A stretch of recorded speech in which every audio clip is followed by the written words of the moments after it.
पहले दोस्त और फिर ऐसे बने थे भाई देवीलाल और बादल।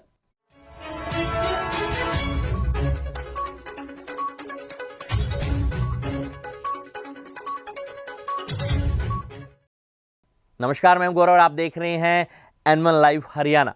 देश के उप प्रधानमंत्री और 2 बार हरियाणा के मुख्यमंत्री रहे चौधरी देवीलाल और 5 बार पंजाब के मुख्यमंत्री रहे सरदार प्रकाश सिंह बादल की दोस्ती की मिसाल आज भी दी जाती है।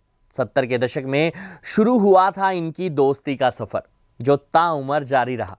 विशेष बात यह है कि चौधरी देवीलाल को सियासत में वापसी करवाने वाले भी सरदार प्रकाश सिंह बादल थे।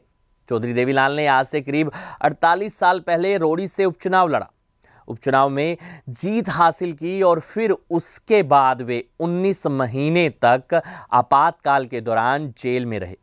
जेल से आने के बाद 75 सीटों पर जीत दर्ज की और पहली बार मुख्यमंत्री भी बने।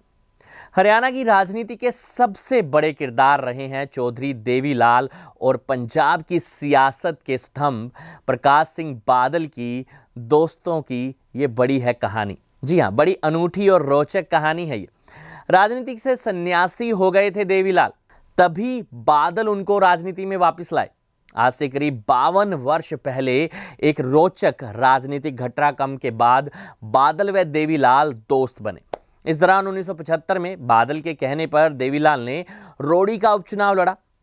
देवीलाल की आर्थिक रूप से विपक्ष ने मदद की।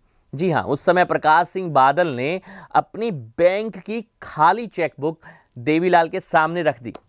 हां, तब बादल ने अपनी दोस्ती का हवाला देते हुए कहा था कि चौधरी साहब जिन्ने पैसे चाहिए है पर लवो।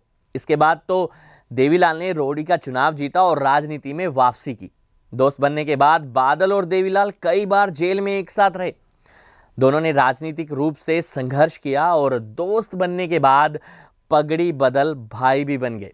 1977 में देवीलाल पहली बार हरियाणा के मुख्यमंत्री बने, तो उधर पंजाब में प्रकाश सिंह बादल भी सीएम बने। दोनों का गांव चौटाला में यादगार स्वागत किया गया। दरअसल चौधरी देवीलाल और प्रकाश सिंह बादल राजनीतिक रूप से 50 के दशक में सक्रिय हुए थे। सरदार प्रकाश सिंह बादल साल 1947 में गांव के सरपंच बने और चौधरी देवीलाल सबसे पहले 1952 में संयुक्त पंजाब के समय विधायक बने। इसके बाद चौधरी देवीलाल 1959 में सिरसा और 1962 में फतेहाबाद से विधायक चुने गए। देवीलाल साल 1952 से लेकर 1956 तक संसदीय सचिव रहने के अलावा पंजाब प्रदेश कांग्रेस के अध्यक्ष भी रहे। ऐसे में जब 1 नवंबर 1966 को हरियाणा बना तो देवीलाल प्रदेश के सबसे कद्दावर नेता थे।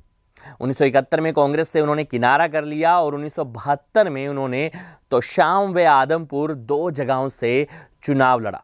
तोशाम विधानसभा सीट से कांग्रेस की टिकट पर चुनाव लड़ते बंसीलाल ने 30,934 वोट हासिल करते हुए चौधरी देवीलाल को 20,494 वोटों के अंतर से चुनाव हराया। चौधरी देवीलाल को 10,440 वोट ही मिले। वहीं आदमपुर में चौधरी भजनलाल को 28,928 जबकि देवीलाल को 17,967 वोट मिले। देवीलाल आदमपुर सीट से 10,961 वोटों के अंतर से चुनाव हारे। खैर, इस हार के बाद कुछ समय के लिए देवीलाल ने राजनीति से दूरी बना ली। जी हां, राजनीति से तौबा कर ली। 2 जगह बड़ी हार के बाद देवीलाल को गहरा सदमा लगा था। उस समय केंद्र, पंजाब और हरियाणा में कांग्रेस की सरकारें थी। विपक्ष संघर्ष कर रहा था। हरियाणा में ताऊ देवीलाल में विपक्ष को एक उम्मीद नजर आ रही थी। प्रकाश सिंह बादल और संघ के नेता डॉक्टर मंगल सेन देवीलाल को राजनीति में वापस लाने के लिए सिरसा के गांव चौटाला में आए। देवीलाल से मान मनुहार किया। देवीलाल मान गए, तब मौका भी दुरुस्त था। सिरसा जिला की सीट रोहड़ी पर 1975 के फरवरी में उपचुनाव होना था। रोहड़ी उपचुनाव में बादल के कहने पर देवीलाल ने पर्चा भर दिया। देवीलाल सियासी संघर्ष के साथ उन दिनों आर्थिक रूप से भी कमजोर पड़ गए थे। चुनाव लड़ने के लिए तब प्रकाश सिंह बादल ही उनके सामने आए। जी हां, उन्होंने देवीलाल को खाली चेकबुक दे दी। इसके साथ ही बादल ने देवीलाल को नगद पैसे भी दिए।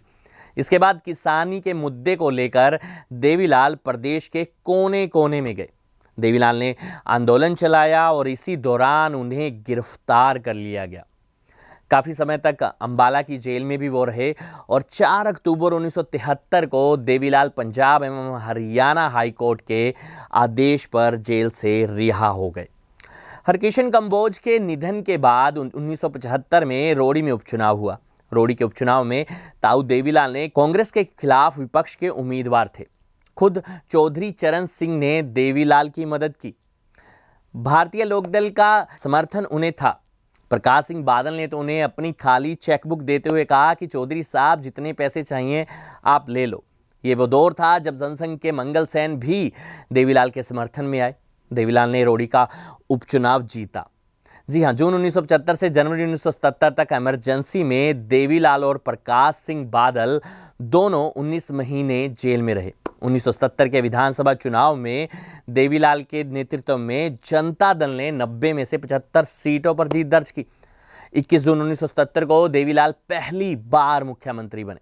उधर पंजाब में अकाली दल को जीत मिली और प्रकाश सिंह बादल सीएम बने। बादल और ताऊ की यह दोस्ती का सफर ऐसे शुरू हुआ था और फिर दोनों पगड़ी बदल भाई भी बन गए। इसके बाद तो बादल और देवीलाल ने मिलकर तीसरा मोर्चा भी बनाया। ये थी हमारी खास रिपोर्ट। इस तरह की खबरों के लिए हमारे चैनल को सब्सक्राइब और लाइक जरूर करें।